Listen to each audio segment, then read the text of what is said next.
नमस्कार दोस्तों, स्वागत है आप सभी का सुपर आज। परसों एक बड़ी ही सरप्राइजिंग डेवलपमेंट सामने आ रही है। चाइना हिंद महासागर के क्षेत्र में और ज़्यादा अग्रेसिव होता जा रहा है। सुनने में आ रहा है कि चाइना श्रीलंका में एक नया रेडार बेस एस्टैब्लिश करने वाली है, जिसके चलते वो भारतीय नौसेना को और भारत के कई सारे जो सदर्न इंडिया में आने वाले स्ट्रेटेजिक एसेट्स हैं उनके ऊपर नज़र रख पाएगी, उनको मॉनिटर कर पाएगी। आप लोग यहाँ पे देख पाएंगे, ये खबर जो है इकोनॉमिक टाइम्स में आज मॉर्निंग में ही सामने आई है। चाइना का श्रीलंका में जो रेडार प्लान है, this is likely to threaten India's strategic assets. तो इसी के बारे में डिस्कशन करेंगे कि ये जो रेडार बेस है चाइना श्रीलंका में कहां बनाने की बातचीत कर रहा है और इसके इंडिया के ऊपर क्या इंपैक्ट आ सकता है, उसके बारे में चर्चा भी करी जाएगी। आइए शुरू करते हैं दोस्तों मेरे साथ। मेरा नाम है अनिरुद्ध। यदि आप लोग इस लेक्चर की पीडीएफ को डाउनलोड करना चाहते हैं तो यहां पर दिए गए टेलीग्राम चैनल के माध्यम से ऐसा कर सकते हैं। ऑल्सो बताना चाहूंगा कि अगर आप लोग 2023 के प्रीलिम्स एग्जाम की तैयारी कर रहे हैं तो आपके लिए एक dedicated current affairs crash course हम लोग लेकर आए हैं, जिसमें 1 साल के करंट अफेयर्स और साथ में जुड़ा हुआ जो रिलेटेड स्टैटिक कंटेंट है वो कंप्लीट कवर करवाया जाता है। और इस कोर्स पे फिलहाल एक बहुत ही शानदार ऑफर चल रहा है, जिसमें आप इस कोर्स को परचेज कर सकते हैं मात्र 909 रुपए में। इसका जो लिंक है वो नीचे डिस्क्रिप्शन में दिया गया है। आपको ये प्राइस तभी मिलेगा अगर आप लोग मेरा कूपन कोड अनिरुद्ध यूज करते हैं। कोर्स में एनरोल करना बिल्कुल ना भूले। अभी भी काफी दिन है यूपीएससी एग्जाम में, आप अपनी करंट अफेयर्स की तैयारी मेरे साथ कर सकते हैं। ऑल राइट, सो ये बताया जा रहा है कि China is considering setting up a radar base in Sri Lanka, और इसके पीछे चाइना के 3 ऑब्जेक्टिव्स बताए जा रहे हैं। पहली चीज कि इंडिया की जो प्रेजेंस है इंडियन ओशन रीजन में और भारतीय नौसेना की जो गतिविधियां हैं इस हिंद महासागर के क्षेत्र में, इसको मॉनिटर करना, इसके ऊपर नजर रखना। दूसरा एजेंडा जो कि बताया जा रहा है, इंडिया के जो सदर्न पार्ट में आने वाले जो हमारे स्ट्रेटेजिक एसेट्स हैं, स्पेशली कई सारे जो न्यूक्लियर पावर प्लांट्स हैं, नेमली कुदनकुलम एंड कल्पक्कम न्यूक्लियर प्लांट, इनके ऊपर नजर रखना। एंड फाइनली जो यूएस मिलिट्री की एक्टिविटीज हैं डिएगो गार्सिया में, जो कि एक आइलैंड है जो कि आपको श्रीलंका के नीचे देखने को मिलता है, वहां पर यूएस मिलिट्री की गतिविधियों को ट्रैक करना। ये वाला एजेंडा के साथ चाइना एक नया रेडार बेस श्रीलंका में बनाने की बातचीत कर रहा है। श्रीलंका में एग्जैक्टली कहां बनाया जा रहा है तो आप यहां पे देख पाएंगे, लेफ्ट साइड पे श्रीलंका का ये मैप है। यहां पे आपने देखा होगा, this is the place called as Matara. इसके जस्ट नजदीक में यहां पे एक जगह आती है जिसको डोंड्रा बे कहा जाता है। ये जो डोंड्रा बे है ये श्रीलंका के सदर्न मोस्ट टिप पे लोकेटेड है, और ये श्रीलंकन हिस्ट्री में इसकी काफी सिग्निफिकेंस मानी जाती है, बिकॉज एक टाइम पे ये श्रीलंका का कैपिटल भी माना गया था। तो इसी इलाके में, इसी इलाके के आसपास के जो जंगल हैं वहां पर कहा जा रहा है कि चाइना के द्वारा उनकी जो एरोस्पेस इंफॉर्मेशन रिसर्च है of the Chinese academy of sciences, वो यहां पे हेल्प कर रही है इस रेडार बेस को तैयार करवाने के लिए। नाउ इंडिया के ऊपर इस चीज का क्या इंपैक्ट आएगा?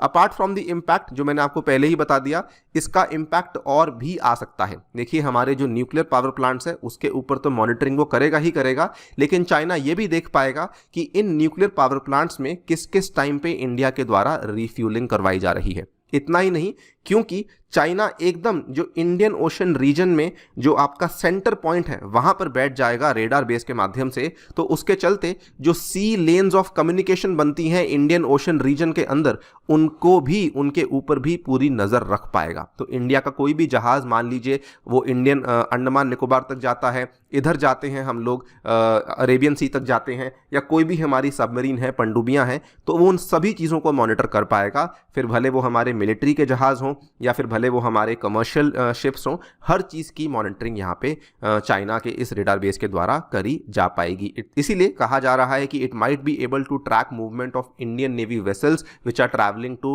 Andaman and Nicobar islands. And obviously हमारे जो भी स्ट्रेटेजिक एसेट्स हैं, भले हमारे नेवी के कुछ एसेट्स हैं, तो उनके ऊपर भी रेडार जो है वो बड़ी आसानी से नजर रख पाएगा। नाउ इस अकेली एक खबर को अगर आप आइसोलेशन में देखेंगे तो शायद उतनी बड़ी ना लगे, लेकिन अगर आप शुरू से शुरुआत करें तो चाइना आज से ही नहीं, कई सालों से, बहुत लंबे टाइम से अपनी प्रेजेंस और अपने डोमिनेंस को हिंद महासागर के क्षेत्र में काफी तेजी से और काफी अग्रेसिवली बढ़ा रहा है। अगर हम बात करते हैं सन 2017 की, तो उस टाइम पे श्रीलंका के आर्थिक हालात खराब होने की वजह से उन्होंने हम्बनटोटा पोर्ट जो है वो चाइना को 99 ईयर की लीज पे दे दिया था, ओनली फॉर $1.12 बिलियन, जिस चीज का चाइना अभी भी फायदा उठा रहा है और आने वाले कई लंबे सालों तक चाइना इस चीज का फायदा उठाने वाला है। उसके बाद अगर देखें तो पिछले ही साल की बात है, आपने नोटिस किया होगा कि चाइना की जो स्पाई शिप है वो श्रीलंकन पोर्ट पर आकर डॉक करी थी। ये वाली खबर है अगस्त 17, 2022 की। और ये वाली जो शिप थी, ये क्लियर था कि ये वाली जो शिप है ये केवल और केवल वहां पे इंडिया की एक्टिविटीज को मॉनिटर करने के लिए लाई गई थी। पिछले साल आपने आई एम श्योर इसका नाम सुना होगा, yuan Wang 5। This ship docked at the Hambantota port with Colombo caving into Chinese pressure. पूरे 6 दिन तक ये वाली शिप जो है ये वहीं पे रही थी। बहुत विरोध किया, इंडिया ने भी विरोध किया। इवन यहाँ पे इंडिया ने यह भी कहा कि अगर ऐसी एक्टिविटीज दोबारा होती हैं तो हमारे रिलेशनशिप और खराब हो जाएंगे, लेकिन चाइना को इस चीज से कोई फर्क नहीं पड़ा। आप ये क्लियर था कि ये वाली जो शिप है जिसको कि रिसर्च वेसल के नाम से चाइना बता रहा था, ये वहां पे इलेक्ट्रॉनिक स्नूपिंग करने ही आई थी। और इंडिया को इस चीज का भी डर था कि ये जो शिप है इसके बाद चाइना और भी ऐसी कई सारी शिप्स इस इलाके में भेज सकती है, और जैसा सोचा वही हुआ। अभी जस्ट कुछ ही दिन पहले की बात है, चाइना की एक और स्पाई शिप थी जो कि ओडिशा के कोस्ट के पास हमने देखी। इस स्पाई शिप का नाम था हाई यांग शी यू, जो कि हमने ओडिशा के कोस्ट के पास पारादीप के पास हमने देखी थी, just 161 nautical miles of the coast of Paradip. और ये वाली जो शिप थी ये वहां पे बे ऑफ बंगाल में जो उसकी डेप्थ है और उसकी जो सैलिनिटी है उसको समझने के लिए इसको भेजा गया था। माना जाता है कि ये जानकारी तभी प्राप्त करी जाती है जब आने वाले टाइम में उस कंट्री को सबमरीन एक्टिविटी उस इलाके में करनी हो। तो क्लियर है कि चाइना बहुत सारी चीजें कर रहा है अपनी प्रेजेंस को इंडियन ओशन रीजन में बढ़ाने के लिए। अच्छा, कहानी यहीं पर खत्म नहीं होती। इसके अलावा अगर आप देखें तो western part of the Indian ocean में अफ्रीकन कंट्री जिबोती जो आती है, वहां पे चाइना ऑलरेडी 2017 में अपना पहला ओवरसीज बेस भी एस्टैब्लिश कर चुकी है। यानी कि चाइना की प्रॉपर मिलिट्री प्रेजेंस हमें इस इलाके में देखने को मिल जाती है। और पाकिस्तान जो कि चाइना का ऑल वेदर फ्रेंड है, पाकिस्तान के जो 2 पोर्ट्स हैं कराची और ग्वादार के, उसके माध्यम से तो पाकिस्तान को हमेशा से ही इंडियन ओशन रीजन का अच्छा एक्सेस मिला हुआ है।